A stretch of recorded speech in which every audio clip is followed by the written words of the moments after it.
Welcome to the Men After God podcast, where you will be challenged and encouraged as you pursue God, achieve success, and raise a thriving family.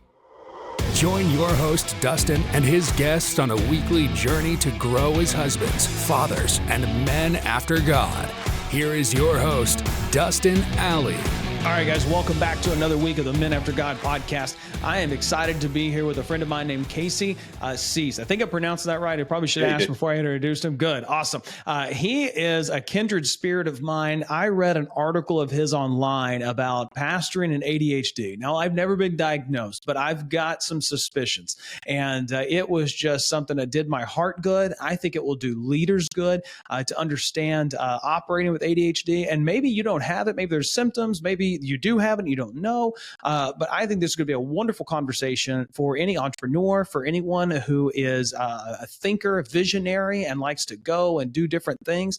And I'm excited to get into this conversation and let it be a blessing to you to understand that, number one, you can follow Jesus and look differently than everybody else. That's perfectly fine. And then don't forget, there's a healthy way to follow Jesus in your gifting, even if you are doing a number of different things that makes your faith and your family still a huge priority in your life. So I'm excited for our conversation. Let's dive into it. Casey, thanks so much for being here, man. Go ahead and introduce yourself. Tell us a little bit about your family.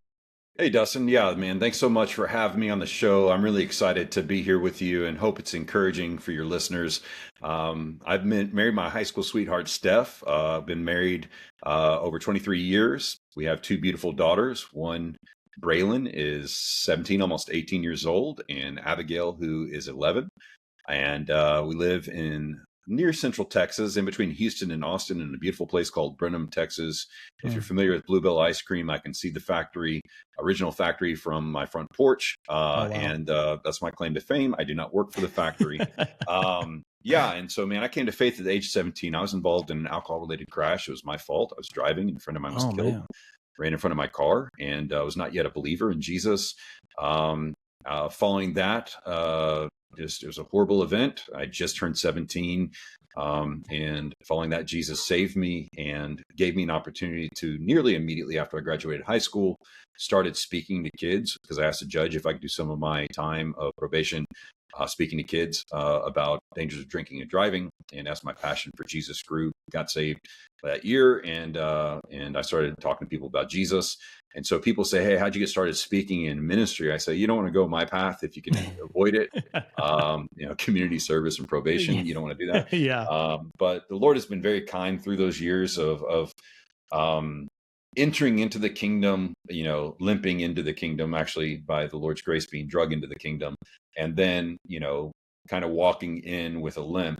I think has provided some interesting dynamics. And as you said, you read an article I wrote of having been a full-time pastor. I was a vocational minister, for several years in various capacities. Student ministry I did for a long time.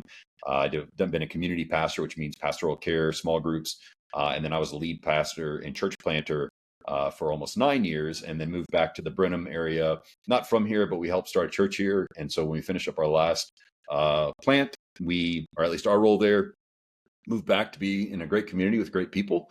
And I really doubled down on entrepreneurial endeavors that I've been in as well. And so I have a unique experience of both being a lead pastor and then also a non-vocational elder, which I serve now, and am able to know the temptation of your common parishioner who the bed's real comfy on Sunday morning, and unless I'm signed up to serve, the temptation can be real.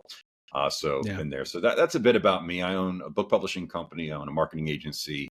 I have a coaching and consulting practice, and have invested in several startups and other kind of investing. And so I keep myself real busy, but I feel more available now than I have in years. And I know you're a pastor.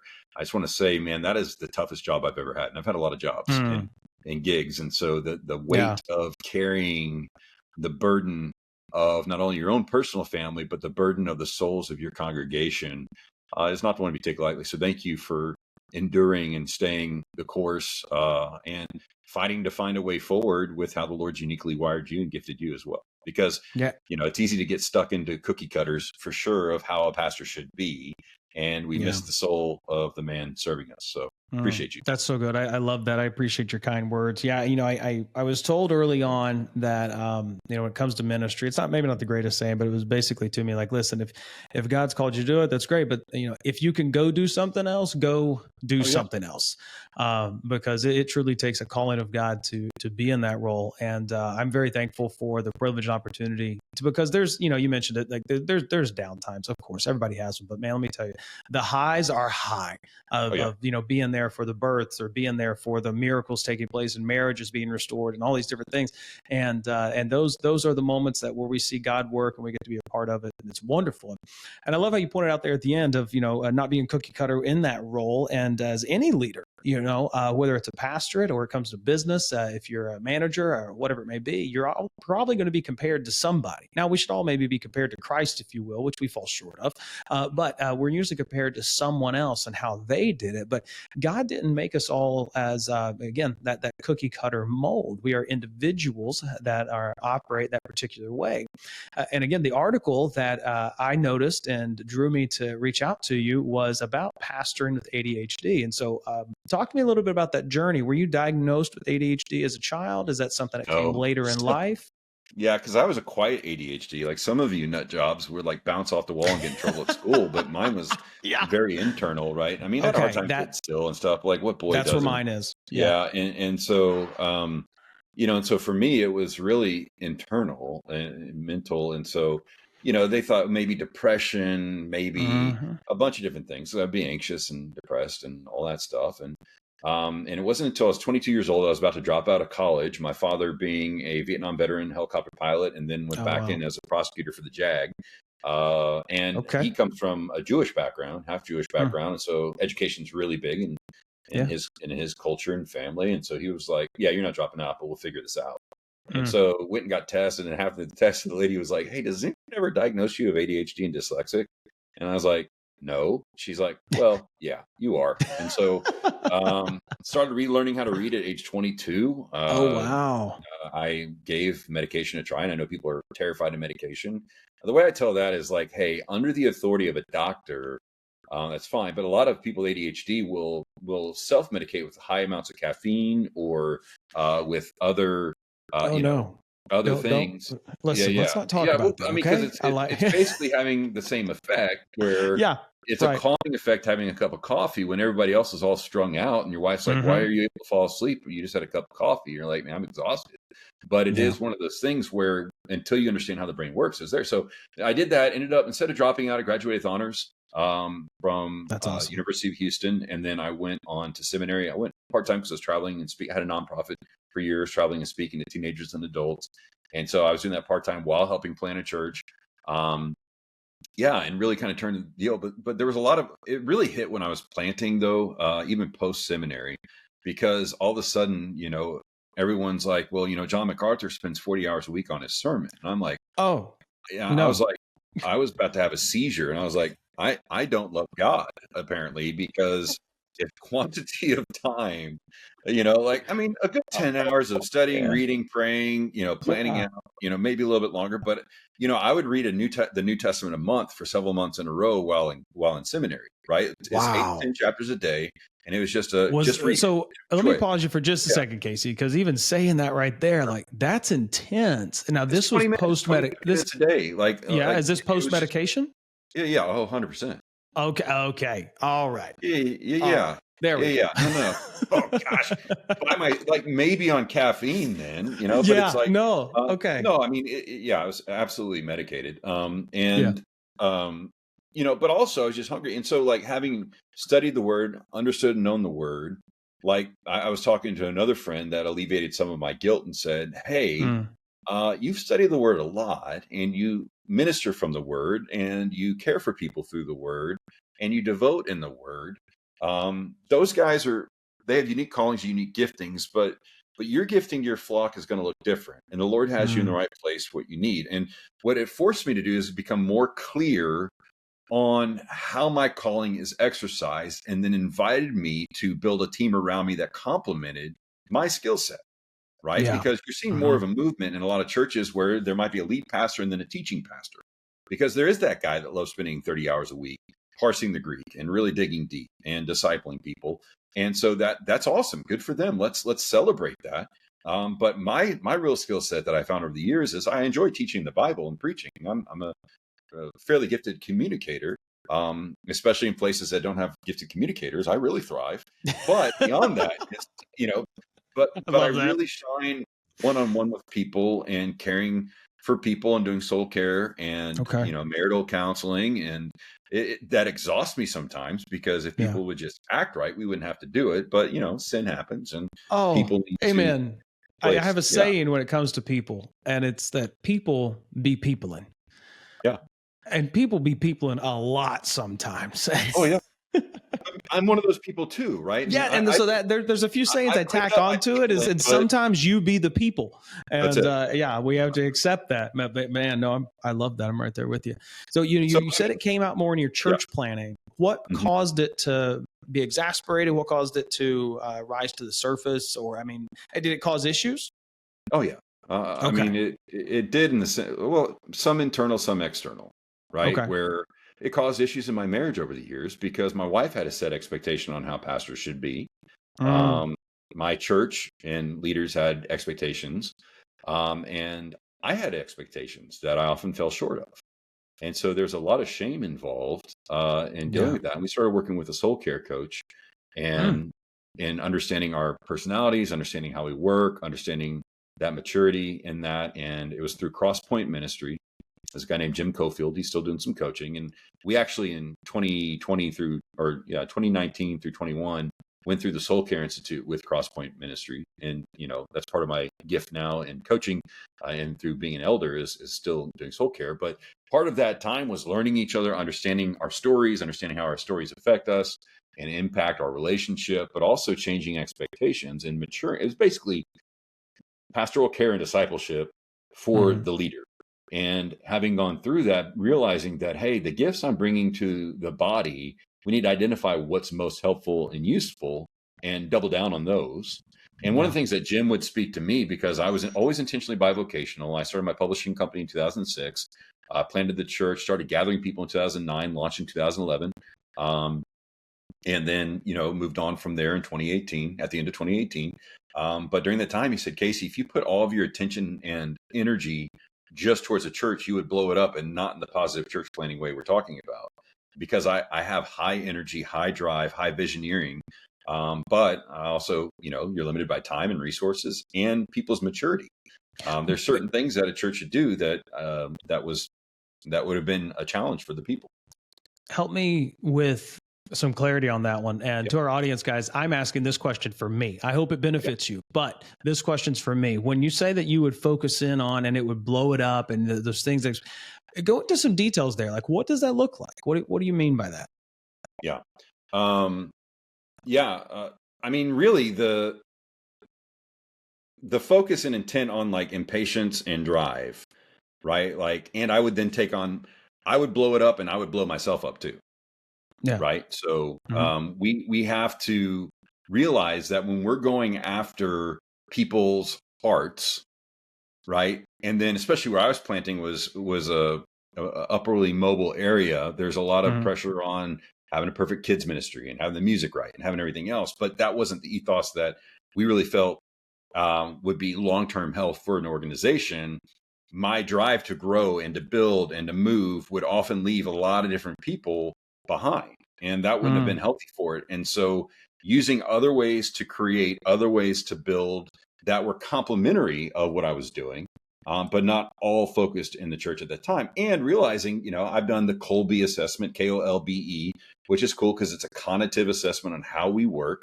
I understand I have a high quick start. And so I'm great at getting things started. And so if there's a new ministry that needs to be started, something to work on, great. But then also I had to move out of the way and let other people that were good at maintenance or slow growth or building or infrastructure get in space to actually do what they're gifted to do. And that's the body of Christ. The problem is for most pastors is we're expected to be the entire body of Christ and let other people play when they want to. And that's a challenge, because really we're meant to be a leader among our equals as a family of God, and to say like, hey, this is what I can bring to the table. And here's where I'm strong. This is where I'm weak. And I don't need to be the accountant. We need accountants to account. But my gifts where useful elsewhere. And I mean, you see a lot of pastors do that. They write books, they travel and speak, they do coaching for other church plants and pastors. And that can be confusing for a congregation. And what I tell people is one of the ways that we need to mature is that we egocentrically apply our understanding of ourselves to everyone else around us, right? We're meaning like, well, because I can only really do one thing well, that must mean that Dustin can only do one thing well, when really, some people, I'm a three things well in a rotation, and those things might trade out what's well until I delegate or hire someone else to do that. I think that is just, there's validation for me. There's some clarity there for me. And I hope for our guys listening, I mean, whether it's a pastorate or not, you've got to lead as you're made to lead. And I love what you're talking about, leading into your strengths. Maxwell teaches not to focus, we hear about, growing in our weaknesses or getting better, this, that, and the other, but to focus on your strengths, grow your strengths and things like that, and then delegate out the rest. And I think going from church plant to established church, that mindset of the pastor has to do this, and that, like, no, the apostles gave the examples of separating themselves apart for prayer and the word. And I'm not MacArthur. I'm not studying 40 hours a week. I preach on Sunday mornings. I have a life group on Wednesday nights. And for my Sunday morning messages, I'm anywhere between 8 to 12 hours, just depending on the difficulty of the passage and what I'm really having to break out there to get understanding, to communicate. And I've talked to some guys like, I spent like 20 hours a week in studying. What are you studying? At what point do you just stop? Like, okay, no, I actually know what I'm talking about now, and I can communicate this. And so it's just so different. And then, the expectation on pastors of being and of all leaders, really, of having it all together. And I think that's one of the good things that's come from the transition in leadership over the last maybe 20 plus years from the single head to the team model, is that we've learned that we are really only good at like maybe one thing. Okay, maybe you got 3, but it's really one that you excel at. And what if you just one thing expressed in 3 different directions? Let's just be real honest, right? Like there aren't that many things that we're that gifted in, right? And in the local church, you're like, well, it'll do. I mean, it's always the funny thing of like, hey, we're looking for someone with a doctorate that has this and that, great preacher, great leader, great counselor, great children's minister, great all this. And we're willing to pay $60,000. Aren't they lucky? And they get a week and a half off, but we want them to take the phone with them so that we can call them anytime we need them. Right. Having coached in business now, like that might happen for entrepreneurs that do that to themselves, but businesses that do that, they lose the best people all the time. Yet the church is like, we get selectively stingy. And I'm not saying every pastor should make $500,000 a year or anything else. I don't have a problem if they do, if it's used well and everything else, like whatever. I just don't think much about it. But I mean, the double honor is real for pastors. The challenge is some guys abuse that because they're lazy and don't want to work. And they download someone else's sermon, call it their own, and then just preach it. Other guys, though, it's like they're having to be Superman because they're trying to feed something in their soul that was meant to be filled by the Lord. And so their need to be needed, or their need to succeed, or their need to win. And so really what helped me was a paradigm shift when I was confronting like comparison and confronting the fact that like, man, I could work like if I hyper focus, I'm locked in for like 3 hours, but when I'm tired, I can't hyper focus as well. And so I got to do smaller batches, like the practical things, but also realizing I have to be honest, right? Because like, if I'm trying to be like another pastor and it just isn't working, either if that's the expectation of the leadership, the elders of the church, to be that way, I've got to be honest and say, I'm not.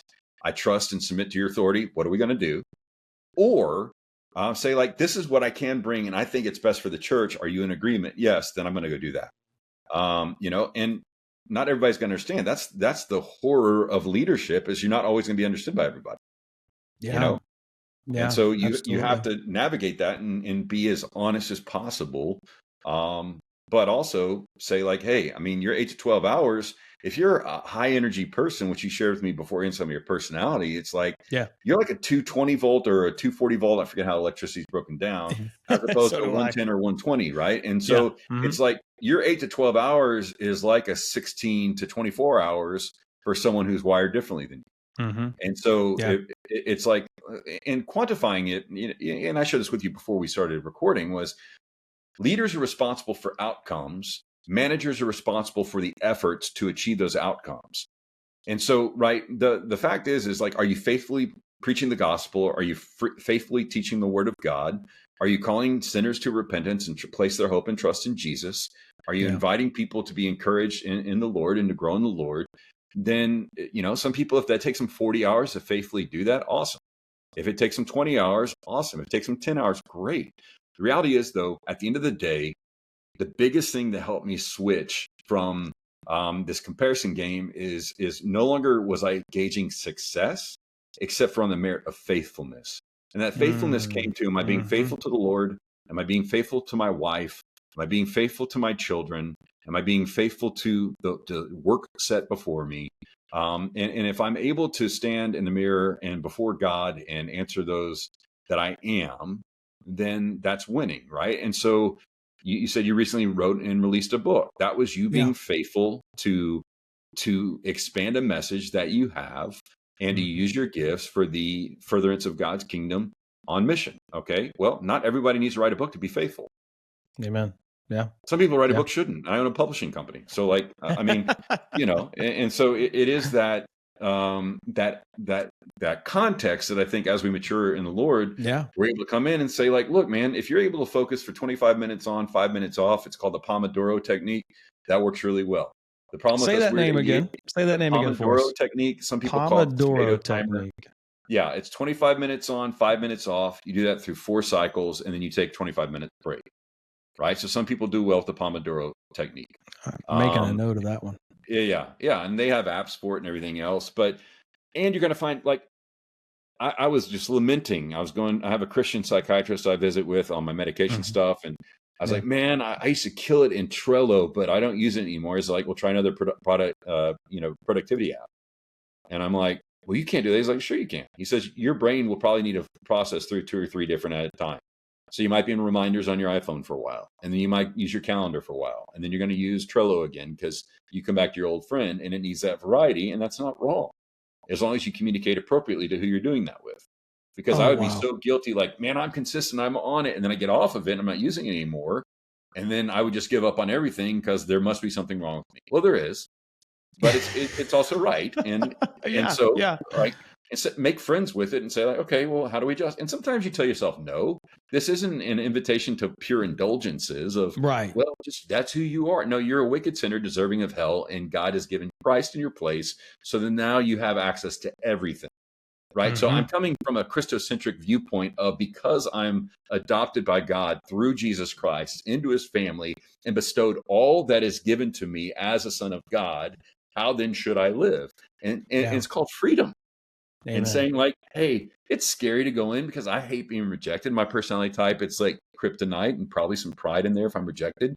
But for me to honestly say, like, this is what I can bring now. This is what I'm able to give. Is this enough or right? And we can disagree. I can say, I think it is, right? And I've been in situations before where they didn't agree. And that's a hard pill to swallow. But ultimately, it's honest and faithful. And that's the gauge. Because, look, I mean, I have crazy ideas all the time. Probably 80 of them, 90% of them aren't great. But then that 10%, there's some gold in there. Or one bad idea produces 3 good ones. And so, like, the more I apply grace to myself, the grace to which I extend to other people, I apply to myself, the more I'm able to really begin seeing leaders break free, whether they're lead pastors or, leaders of multi-million, or I even coach guys that were leadership of a $1.2 billion a year company. People are people. We all have the same distractions, and most of us are begging for distraction. Yeah. Wow. We just don't chain smoke anymore. We just use our phones.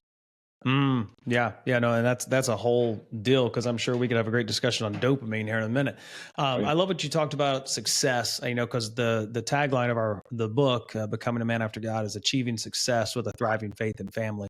And honestly, the tagline is there as a marketing tool because I want it to attract someone who's trying to achieve success, because we define success as being faithfully obedient to God as he's called you to be. And that's why you have a thriving faith and family. And so that is so vital, because that was an understanding that I definitely had to grow into. I was a young man, I was in the Marine Corps, and they didn't exactly teach us to be humble and things of that nature. But it was a great thing to realize that if I'm just faithful to God as he's called me to be, people are always going to judge me. People are always going to have an opinion of me. People are always going to do people things. But if I can lay my head down at night and say, God, I did it for you. I'm with you. I'm being faithful to you. I'm good. Then that allowed me to be able to move forward in who I was.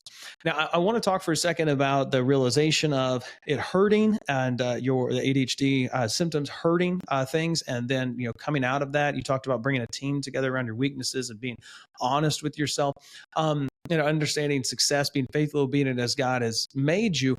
What does that look like for you in either your elder role now or as it was and you're still in a leadership role? I'm not trying to detract from that, but in the pastorate and a leadership role and your different ventures that you have, how do you help those that are around you see that, hey, look, just because I've got these things happening doesn't mean I don't care about this one thing. It doesn't mean that I'm not focused on this one thing. What are some ways or what are some things you would say to help someone who's dealing with that?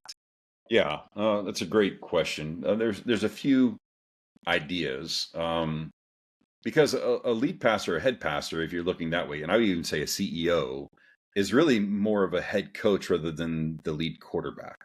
And I know they're quarterbacking in the sense of, they're required to be in the pulpit and things like that. But overall, I mean, what is the calling of a pastor is to, equip the saints for the work of ministry. Right. And so, okay, I might be passing the ball, but really it's a head coach meeting rather than a quarterbacking meeting. And so, I think rightly aligning I think we assume too much of people in the church, even if we equate chronology with maturity, meaning they've been in the church a real long time. And they have gray hair like I do. And so they must be mature, but that's not, it doesn't equate always. And so what happens is we've got to come back and say, hey, maturity is understanding that we are fearfully and wonderfully made, that we're all created in the image of God, but we're not all completely the image of God.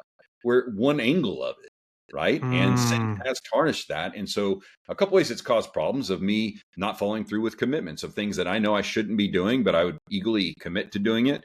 And then I would forget, right? So even like not capturing. And so that makes you out to be a liar, right? Hey, I'll take care of that. Did you take care of that? No, I did not take care of that.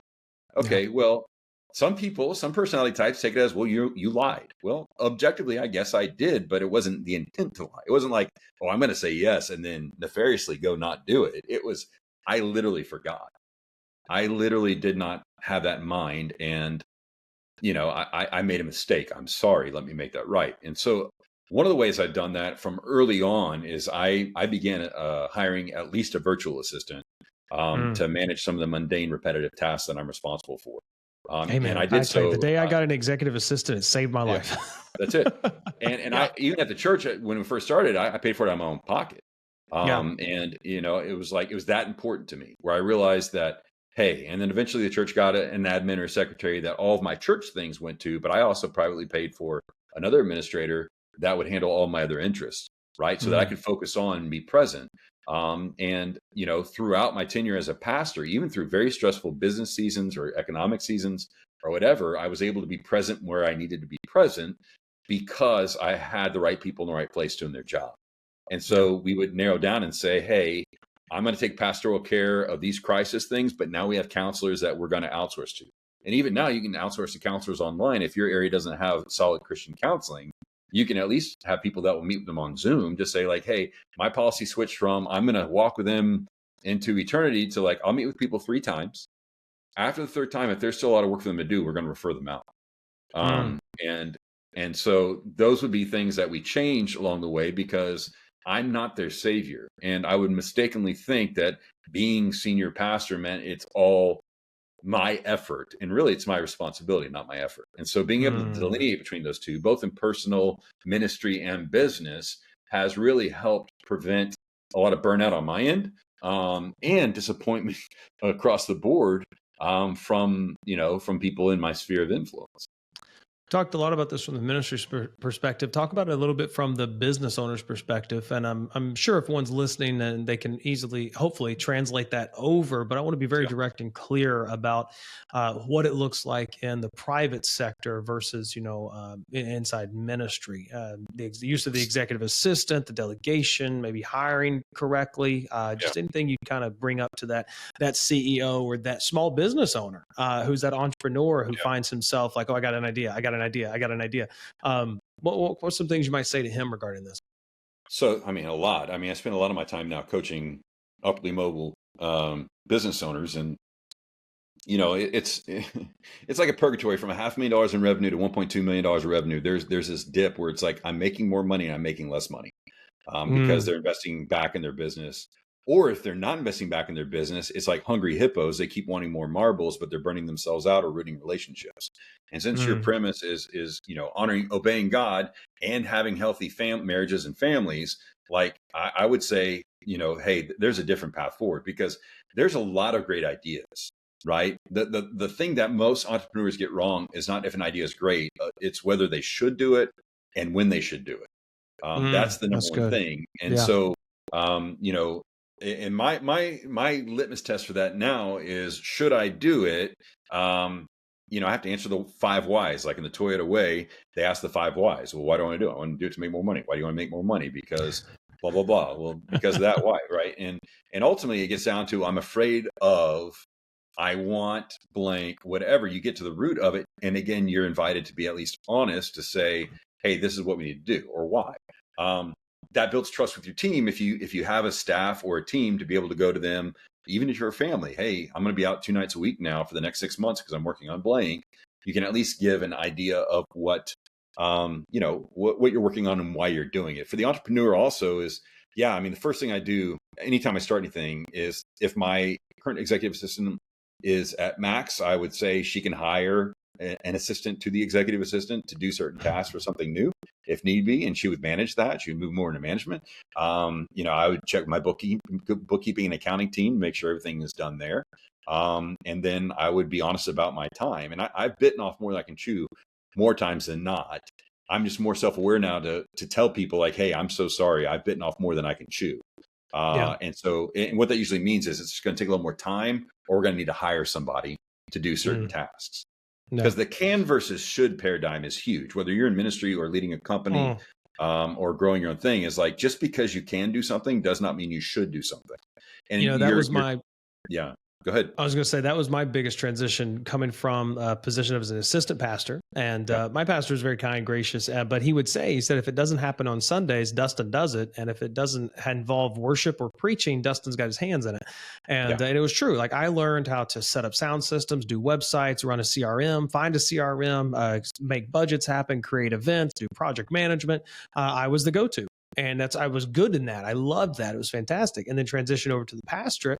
I knew I couldn't do both, because if my pastor went on vacation one time for like 3 weeks, and that was long enough for me to really have to kind of pull double duty. And I realized then, like, I can't do both. And I knew that coming up here, but I don't know if I fully grasped just how much I couldn't do both. And I would try to do the CRM. I would try to handle the budgets. And, church being where it was at, we didn't have all of the bells and whistles of accounting and all these different things. And so I was working to build that up. And that was a huge drawback to us moving forward as a ministry. And now then we entered a COVID year, and that was a whole deal itself. But I think you're hitting the nail on the head there. And a lot of times pastors, I had a conversation with someone the other day. We want to do the things God's called us to. We want to see God move, but we have to ask ourselves, are we trying to make God move on our time, or are we trying to let him move on his time? And I think we believe the more effort that you were talking about that we put in, the quicker God is going to move in some great way. When in reality, I mean, sure, we can create systems, processes, follow up, and all these things. But if we're wanting a move of God, we've got to let him do it. There's a great book called The Trellis and the Vine. I don't know if you've ever read that as a pastor, but I haven't. No. Yeah, it talks through the structures, kind of how a trellis and how the vine works. You need a Mm, trellis for the vine to grow. Well, the vine is the organic, supernatural growth. The trellis are the structures in place to be able to sustain that growth and care for it well. It's a yeah. both and, not either or. My Yep. premise is this: churches should pay pastors what they pay them for 20 hours a week, and Mm, then let them have the other, or 30 hours a week, but let them have the other space to create elsewhere. mm. Because if pastors are worth a double honor, but they're not willing to fork over 160K, then you should say, fine, we're going to pay you 80K. It's double honor. And then we're going to give you 10, 15, 20 or more time to go write or more time to go speak or whatever. I'm not saying that they're entitled brats, but saying like, hey, it's a different load. I can say that now because I'm not a vocational lead pastor. Like it is a different load. I don't care if you're in a small podunk church. And I say that with all affection because our church is in a smaller town, Yeah. compared to like the giga churches with like 85, Yeah. Easter services, Mhm. like, you have 150, Yeah. 300 people in your church, whatever. That's still, if you care for the souls of your people, it's appropriate because here's what happens. You get highly gifted people in there. You compensate them highly. You expect even more than what you're compensating them and you run them into the ground. And then the sheep are abdicated from having to be the saints. So they want Mm, all the benefits of being a saint. They want the vote. They want the say. They want the ability to come 75% of the time if they're faithful. They want all the benefits of the sheep without any of the responsibility of caring for one another, of carrying the burdens of Romans 12 should be left to the church staff to mourn with those who mourn and celebrate with those who mm. celebrate. No. That's a Christian's job. And that's one of the reasons I wanted to be non-compensated from my church and be an elder so I can help disciple from that edge saying, hey, our pastor at our church, at Redeemer Church, is part of a ministry called Hamare Ministries. Over 6 to 10 weeks a year, he's in Kenya training pastors. That recharges his batteries. It gets Oh, him back wow. on the mission field. And we, as the elders and our other staff pastor, take the load. He's gone for 3 weeks, leaving today. And we don't reduce his pay for that. He's compensated from that ministry as well. We're thrilled about it because of the good he's doing for the kingdom and everything else. And so I think I'm allowed to get on a soapbox now because, like, can't get fired. I mean, I guess I can get asked to resign from volunteering, but Yeah. it's one of those Yeah. pieces where it's like, hey, look, if we want to take care, because the longevity is like you have to sit here 40 hours plus a week. You have to be on call all the time. You have to do all these things. And look, there's seasons for that. If you're in a church plant or in a rough area or whatever, but most churches, what they're expecting, none of them would agree to do themselves. And what we do is we Mm. switch you and say, well, it's calling, but you're called, right? Yeah. You're called to pour out your life as a drink offering like Paul. But remember, Paul was also single, right? And Paul said it's better to remain single. Fair enough. Unless, right? And all you men that are listening can fill in the gap. But yeah, I Yeah. mean, so if not, then you have responsibilities and covenant responsibilities. Now, people aren't going to listen to me necessarily, but I would say that, hey, one of the reasons these pastors get themselves in trouble, get too arrogant, get too narcissistic, because, and here's the whole thing, like there's been some pastors that have really messed up. I'm not defending any of that, but narcissism attracts narcissism. And so when you have these massively growing churches, people benefit from bad leadership to a point and they're grateful for it until it's no longer beneficial or it gets out of hand and they turn on it. We've, as a church, I'm not talking Pastor Casey, I'm talking as church member Casey, Body of Christ Casey, we've created this monster ourselves. And so part of taking ownership is saying like, hey, these pastors are human. They struggle with sin. They struggle with temptation. They're trying to lead other people to win. They need to be liberated to use their gifts as appropriate. Some people, their gifts are the custodial pastoral thing. They love sitting in the office all day long. They want to read deep theological works. They want to banter at a coffee shop over the 5 points of Calvinism or the 18 points of Calvinism or whatever, right? Like they Yeah. like that. Praise Yeah. God. But it's like Amen. ultimately, I am an advocate for pastors who are already inclined towards caring well for their church. There are pastors that are wolves that are trying to fleece the flock, and they need to be dealt with. But those that really want what's good for their church, but they're wired uniquely, that how do we create a space where their gifts thrive, right? They're better off when they move on than when they got here. And unfortunately, most of the pastors I know are not better off when they end up going somewhere else. And so for me, it's one of those things where I think we as a church have a responsibility, whether your pastor is ADHD or they are super brilliant and can focus all day long and are amazing. to be honored. And one of the ways we honor them isn't just money or time. It's to say, we see your giftedness and we also embrace your weaknesses. Let's outsource your weaknesses and enhance your benefits, and, find ways forward that people can thrive. And there's always going to be people who don't get it or understand. And there's a lot of grace for them as well. But having people in your life to navigate that with you and to understand how to honor Jesus with the way we steward the leadership that he brings us is an important question that we need to continually fight to answer well.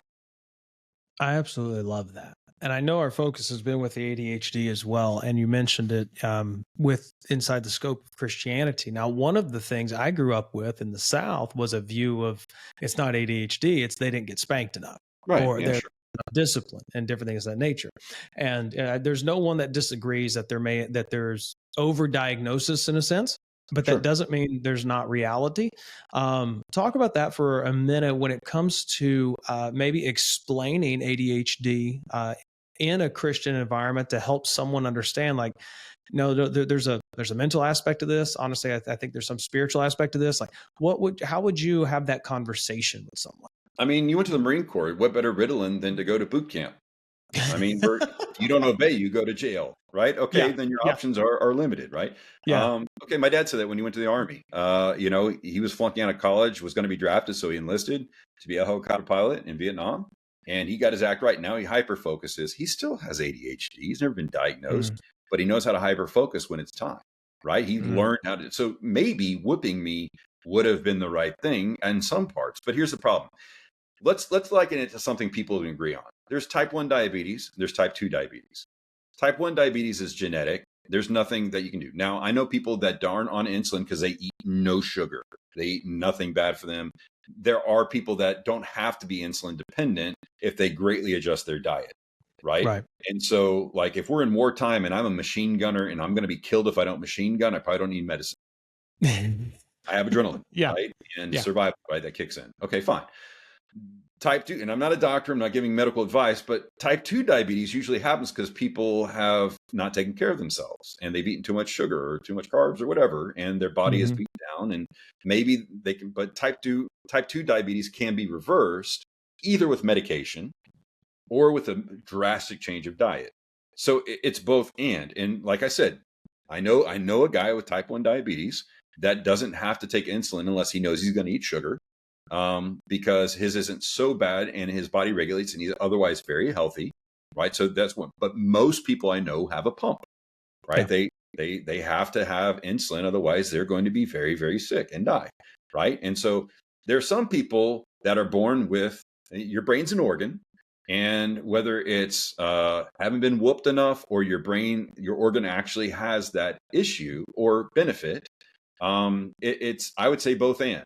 Hey, look, if you gave your kid no sweet, Pop-Tarts and sugar in the morning, and they weren't in a classroom with 30 other rowdy kids, and they were given an environment to where they were focused, and you microdose them either mushrooms or caffeine, lion's mane or whatever it is, maybe they don't need, help.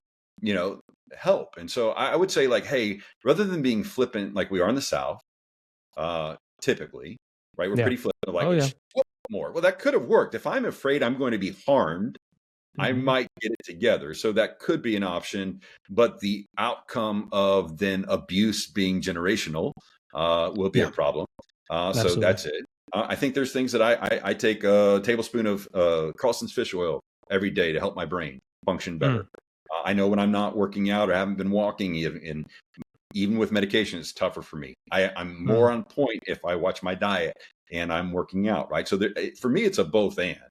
Right. It's not a free pass. Like I take a pill and all better. I still had to relearn how to read. I still had to learn how to find tactics to focus. I still had to understand that I work better in closed areas without a lot of distractions, as opposed to broad areas with a lot of movement. Right. Those are all things that match, whether you're a pastor or an entrepreneur or whatever, a student, you have to know those things. And so that's the part that I think for people where it's like to dismiss all, and we do that with politics. Like if you believe this and you believe that and everything's this, it's like we're just only reactionary on a macro level rather than on a micro level, understanding case by case. I mean, one of my kids seemed like they might have had some they were borderline. We had them tested through someone I trusted. They were borderline. We opted not to self-medicate or to medicate. We adjusted diet. And for her during that hard time, it was enough. If it ever becomes not enough, then we make an adjustment. And so it's like, yeah, I mean, some people are just like, my kid doesn't act right. Well, you haven't looked at them in the eye for 5 years. So they're not going to act right. Yeah, like there's a little more of an issue. Yeah. Yeah, right. It's, or they're eating Pop-Tarts every day, or okay, so like it's that. But like for parents that have really been intentional, had FaceTime, haven't pacified with a bunch of electronics at an early age, all those different things, it's a real deal. It's a issue in the brain that is a gift when harnessed rightly. Mm-hmm. Absolutely. No, I love that. I had a student in my my youth group who had been diagnosed with ADHD, was on the medication and things like that. And we were talking one time, and he was just down on himself because of it. And I stopped him and I said, "You need to quit." I said, "Listen, I'm not telling you life's easy because of what you have." I said, "But stop looking at it as such a bad thing. I think of the things you can do that other people can't do." I was just sitting with someone today, and they were being very kind and listening to me and kind of sharing. And they said, "Dustin, you need to take a step back from your life and you need to look at all you do." And he said, because most people can't do half of that. And I'm not saying that trying to be braggadocious about myself, but it's true in the sense that, there's a lot going on in my life. And most people with ADHD have a lot going on in their lives. And then the ones that are balancing it well, either through medication, self-medication, hopefully not to an extreme thing that's wrong, but they're actually, it's a gift of being able to do these things. And again, it needs to be utilized, I think, for kingdom work, especially for those of us that are following Jesus. And I love it. All right. Final thoughts from you, Casey. Like, just what would you give to the entrepreneur, to the man, to the Christian man who's following Jesus, raising a family, and either has been diagnosed, is undiagnosed, and shows symptoms and things? Like, if you could leave him with one final thought, what would you leave him with? Yeah, you're loved. You're fearfully and wonderfully made. And the gifts and the weaknesses are all for the glory of God. And embrace. If you need help, ask for help. If you don't know where to go, I'm sure someone can point you in the right direction. And you know what? Learning to ask for help is super tough. And it's not going to be perfect, but it's necessary. And be faithful, because a lot of times shame, guilt, and fear send us down really bad paths. And I've had people like you project onto me their sense of overwhelm by what all I have going on. And I have to remember that's more about them than me. But also, if they're close to me and they know what I struggle with, then I pause and take account of like, hey, I am running hard. I do need to slow down and take a break.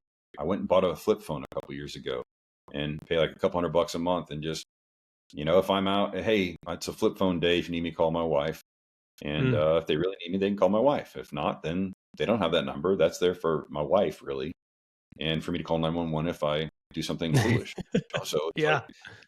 So am I perfect with it? No, I fall backwards. I was just talking with Steph. I took a planning retreat, my wife, and it was like, I'm on my phone too much. I'm looking at it. I'm using it. I'm using it for distraction, and I need to repent and, come up with some better plans. And so we're implementing some new plans, and you're going to have to adjust. Like, it's not going to be like, oh, he's fixed. Awesome. He's on a pill. Yeah.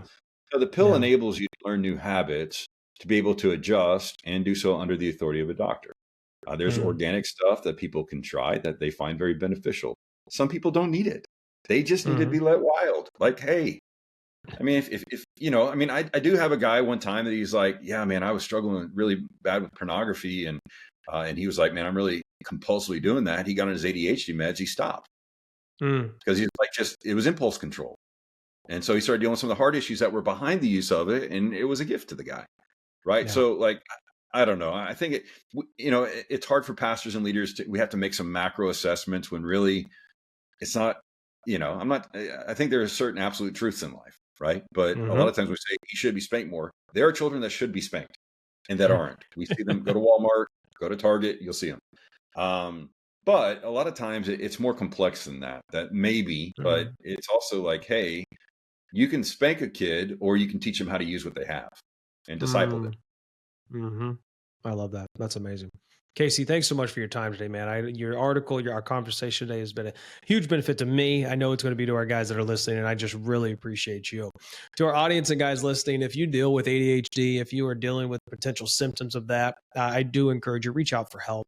Personally, I have done that, and I'm in the process of being evaluated for things. This episode should come out before everything's done with that. But as soon as it's together, I'm happy to talk about it more, and I'm still happy to talk about what I deal with and what I do, and I'm sure Casey would be as well. If you want to connect with us, you go to facebook.com/menaftergod podcast, and you can follow us there on Facebook, or go to facebook.com/groups/menaftergod. And we'd love to connect with you on there. That's the place. It's a private group for men that want to achieve success with a thriving faith and family. So what are you struggling with? What are you dealing with? What's some encouragement you have for others? You're welcome to jump into that group, and we'd love to connect with you. We've got over 600 members strong and continuing to grow as God allows us to reach out to more people. And then don't forget, go to amazon.com, Becoming a Man After God. We'd love for you to pick up the copy of that book, use it for your personal study, study with a group of men, use it in Bible study. And if you ever need someone to speak at a conference or with your church, or just to talk to because you're dealing with some stuff, reach out to Men After God. You can go to menaftergod.org and send us a form on there. Casey, again, been a great day, brother. I can't wait for everyone to hear this, and I know it's been a blessing to me, and I know it will be to others. Is there any way that our guys might be able to get in touch with you for any of your services, or book publishing or marketing or anything like that you'd like to share? Yeah, sure. CaseyCease.com has all of it there. I have a podcast called The Casey Cease Show. I have people on. I'd love to have you on sometime. Planify.agency is my marketing agency, and lucidbooks.com is my publishing company. So if you go to CaseyCease.com, you forget all the rest, that's fine. You can go find it there. And I'm happy to help however I can. Awesome. Thanks, Casey. All that's going to be in our show notes, guys. Hope you have a great week, and we'll talk to you next time. Thank you for listening to the Men After God podcast. Make sure you subscribe so you don't miss any future episodes, and keep up with the show by following us at facebook.com/menaftergod. You can also reach out to Dustin personally at dustin@seekconsulting.us with any questions or for coaching on being a man after God. Until next time.